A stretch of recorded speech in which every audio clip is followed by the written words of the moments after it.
वीरू जी, आप घर जाके आराम क्यों नहीं करते? थक गए हो ना बहुत। मालती, हमारे बच्चे को इस हालत में छोड़ को। नहीं वीरू जी, ऐसे मत करो ना। अभी आप ही तो मेरी ताकत हो ना। ऐसे में आप ही कमजोर पड़ गए तो मैं तो टूट ही जाऊंगी ना।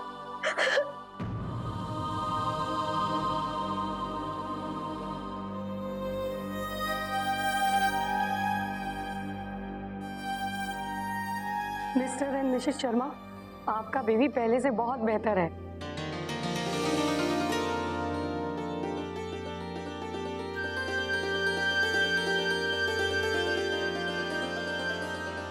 सच डॉक्टर? हाँ, अब वो खतरे से बिल्कुल बाहर है। देखा मालती, हमारा बच्चा बिल्कुल ठीक है। मालती, मैं जानता था कि ऊपर वाला इतनी बड़ी नाइंसाफी नहीं कर सकता। डॉक्टर, क्या मैं अपने बच्चे को देख सकता हूँ? आज के दिन बच्चा अंडर ऑब्जर्वेशन में रहेगा। भगवान ने चाहा तो कल आप उसे घर ले जा सकते हैं। Thank you doctor. वेलकम। मालती, सुना तुमने? हम अपने बच्चे को घर ले जा सकते हैं।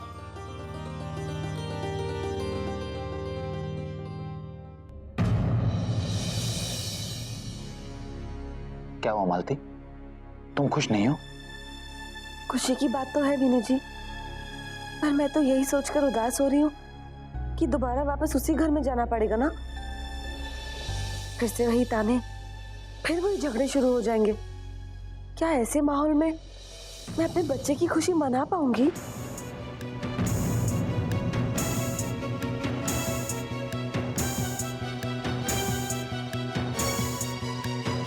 तुम चिंता मत करो मालती, ऐसा कुछ नहीं होगा। मैं मां से साफ साफ बात करूंगा। तुम बिल्कुल फिक्र मत करो।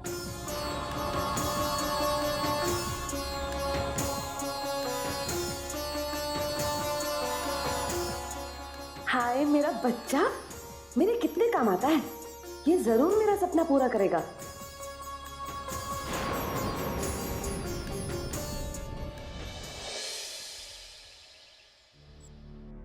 जीजी, धीरज रखिए। ईश्वर पे भरोसा है ना आपको? देखना, वो सब कुछ ठीक कर देंगे। कोई ना कोई रास्ता जरूर निकालेंगे।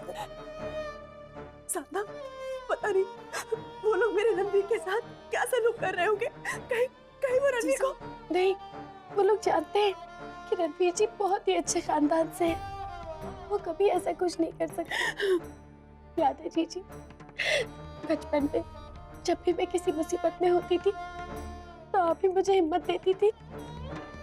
और याद है जब भी मैंने कोई दुख सहा आप ही ने मुझे दिलासा दिया और कहा कि साधना, हमेशा अंधेरा नहीं रहता है, कभी ना कभी तो उजाला जरूर आता है। तो फिर और जीजी, आपने मुझसे ये भी कहा था ना कि अगर हम कुछ अच्छा सोचते हैं तो भगवान हमारी जरूर सुनते हैं। हाँ साधना, तुम बिल्कुल ठीक कह रही हो।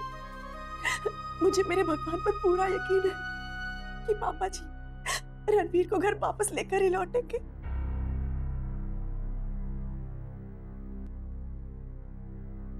रणवीर छूट जाएगा ना?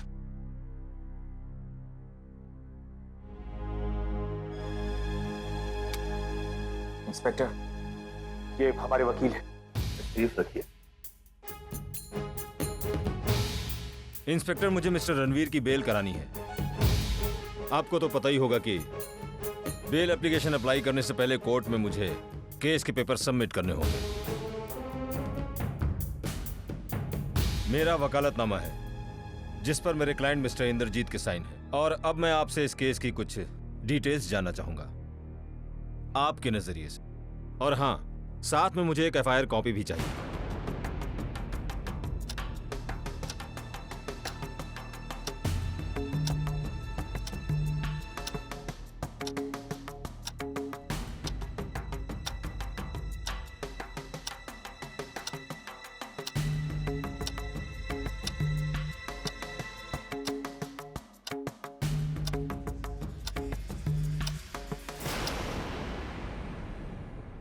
वो सब तो ठीक है, पर क्या है ना जी कि एफआईआर की कॉपी मिल ना रही। आदमी लगा देता हूँ ढूंढने के। अरे यादव जी साहब। अरे देख जरा इनकी एफआईआर की कॉपी कित रख दी। जी।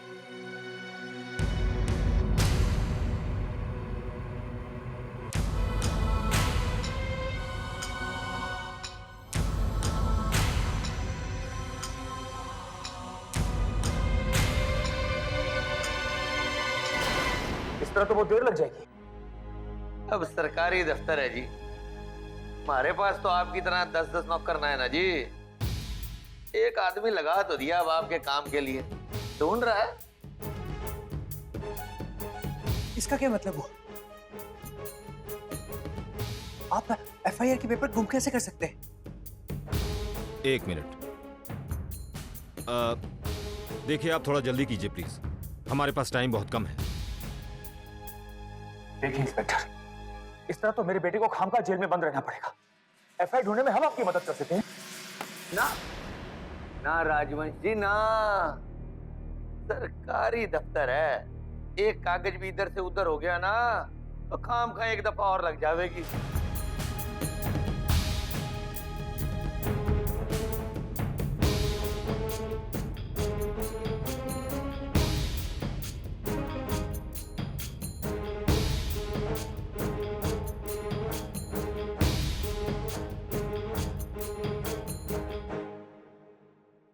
मिस्टर राजवंश, इस आदमी से बात करने का कोई फायदा नहीं है, बहुत अड़ियल है ये। लगता है इसने पहले से ही डिसाइड कर लिया है कि ये रणवीर की बेल नहीं होने देगा। साहब जी, एफआईआर कॉपी मिल गई। तो लेके आ जाना इधर।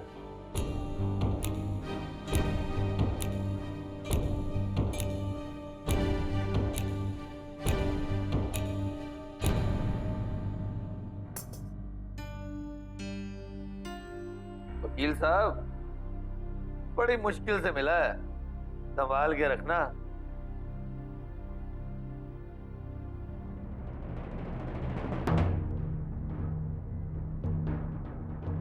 पांच बजने वाले हैं, हमें फौरन ये डॉक्यूमेंट्स लेकर कोर्ट पहुंचना होगा। कोर्ट किसी भी वक्त बंद हो सकता है। पापा, मुझे रणवीर से मिलना है। नहीं आले बेटा, अभी नहीं, अभी हमें जल्दी से कोर्ट पहुंचना है, इससे पहले कि वो बंद हो जाए। हाँ, लेट्स गो।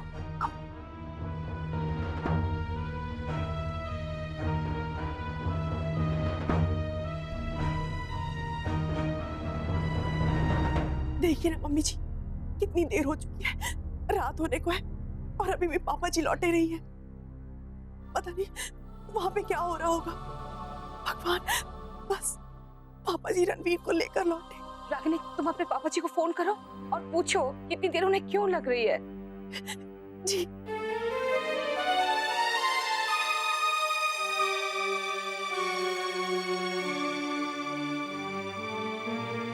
रागिनी,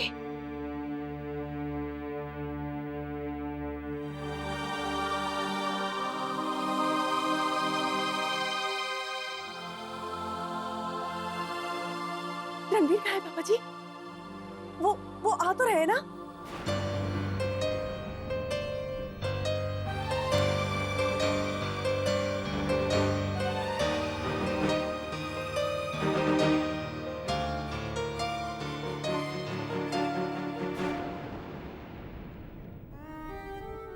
रागिनी बेटा, इससे पहले कि मैं बेल की अर्जी लेकर कोर्ट पहुंचता, कोर्ट बंद हो चुका था बेटा।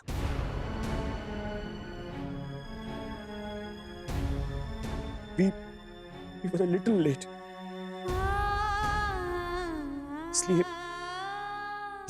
इसलिए क्या पापा जी?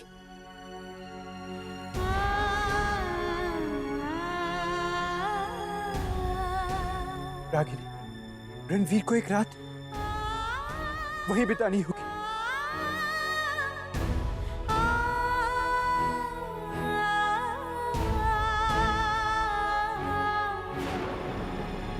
और कोई चारा भी नहीं था। कल सुबह कोर्ट खुलते ही मैं मिस्टर रणवीर की बेल कराने की कोशिश करूंगा। कोशिश? वकील साहब, हम सब यहाँ। देखिए, इस हालात में किसी तरह की कोई गारंटी नहीं दी जा सकती और अब हमें हर संभावना के लिए तैयार रहना चाहिए।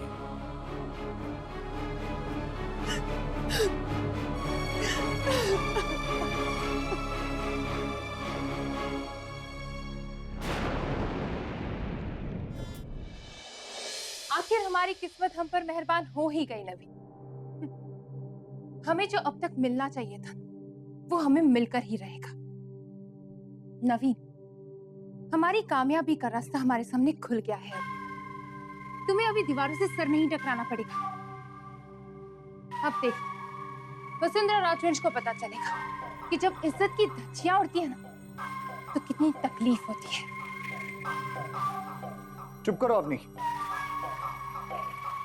और सबसे पहले मुस्कुराना बंद करो। अरे यही तो मौका है हमदर्दी जता के सबके और करीब आने का। तुमने देखा नहीं बड़ी माँ के चेहरे पे कितना टेंशन था? वैसा ही टेंशन तुम्हारे चेहरे पे भी होना चाहिए, समझी? हाँ नवीन, आंखों से आंसू छलकने चाहिए, बोलते बोलते गला भर जाना चाहिए, सैड फील करना चाहिए, राइट? यही तो ट्रिक काम करती है, और क्यों नहीं? अपने फायदे के लिए तो इसे हम बार बार आजमाएंगे, है ना? अब आएगा मजा, वसुंधरा राजवंश।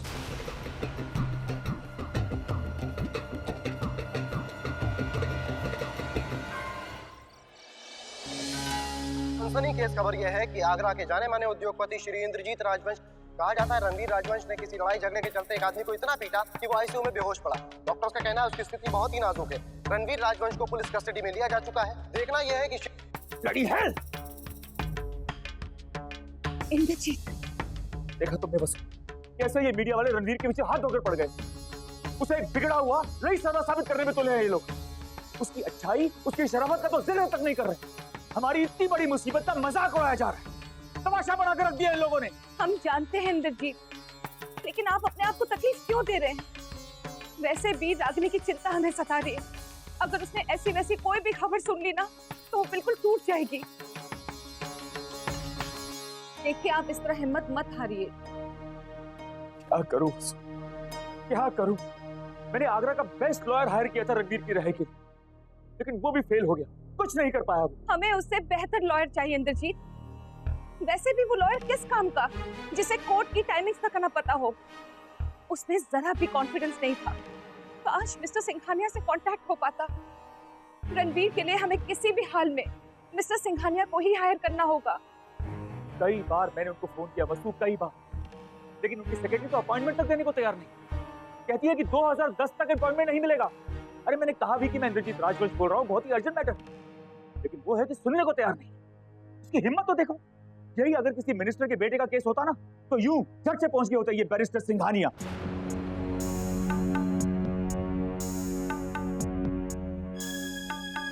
एक मिनट, हम कुछ समय पहले जब मंत्री जी से मिलने गए थे ना तो उन्होंने जिक्र किया था मिस्टर सिंघानिया का। कहा था कि वो दोनों अच्छे दोस्त हैं।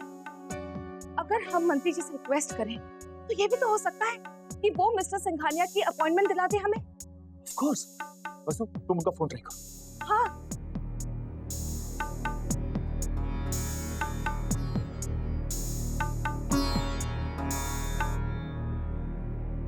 मिनिस्टर साहब, हम वसुंधरा राजवंश बोल रहे हैं। जी नमस्ते, हमें आपसे एक फेवर चाहिए।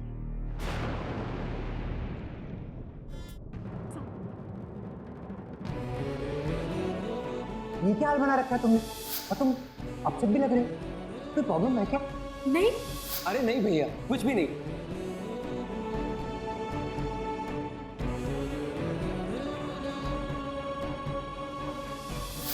अरे भैया, मैं इस हालत में कैसे आ सकता हूँ? मेरा हुलिया तो देखिए, मैं फ्रेश होके आता हूँ। आप लोग प्लीज।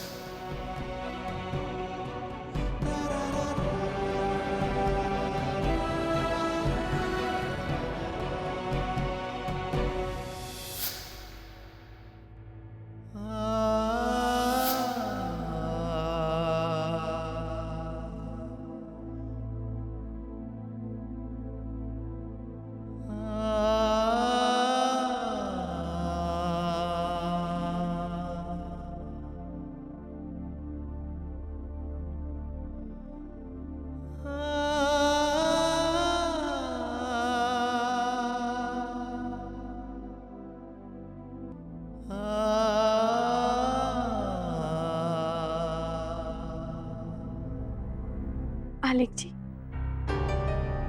जीजी बहुत परेशान है। मैं सोच रही हूँ आज मैं उनके साथ सो जाऊं, थोड़ा संभाल लूंगी उन्हें, ताकि वो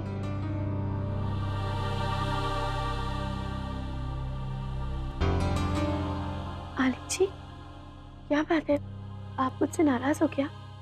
हाँ साधना, मैं तुमसे बहुत नाराज हूँ, और नाराज हूँ भी क्यों ना। रिजॉर्ट में इतना कुछ हो गया और तुमने मुझे कुछ बताना जरूरी नहीं समझा। जब हम वहां से आगरा लौट रहे थे तब भी तुम एकदम नॉर्मल थी, जैसे कुछ हुआ ही ना हो। इतनी बड़ी बात तुमने मुझसे छुपाई साधना, इतनी बड़ी बात। आलिक जी, मुझे ऐसा लगा कि ऐसा कैसे कर सकती हो साधना तुम? आखिर सच्चाई जानने का मेरा हक तुम कैसे छीन सकती हो? बोलो।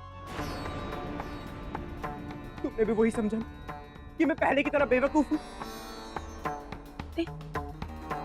मेरे में दिमाग की कमी है, ये समझती हो ना तुम? इतना बड़ा हादसा हुआ और तुमने मुझे बताना जरूरी नहीं समझा? नहीं आलिक जी, वो मुझे और रणवीर जी को लगा कि अगर हम आपको ये बात बताएंगे तो आप बहुत परेशान हो जाओगे। मेरा भाई कितना दर्द, कितना दुख वो सहता रहा क्योंकि मैं डिस्टर्ब ना हो सकूं।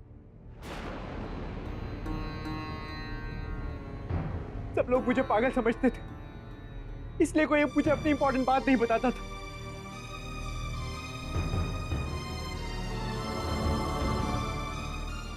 लेकिन तुम तो मुझे जानती थी ना साधना कि मैं वैसा नहीं रहा। क्या तुमने मुझे इस लायक नहीं समझा कि मैं किसी की प्रॉब्लम सॉल्व कर सकता हूं? I don't like it. I just don't like it, साधना।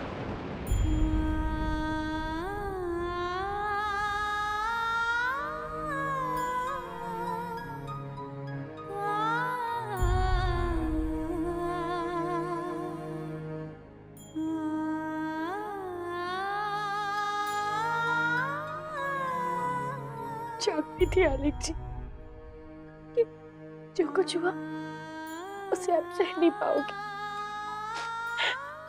इसलिए कुछ नहीं बताया।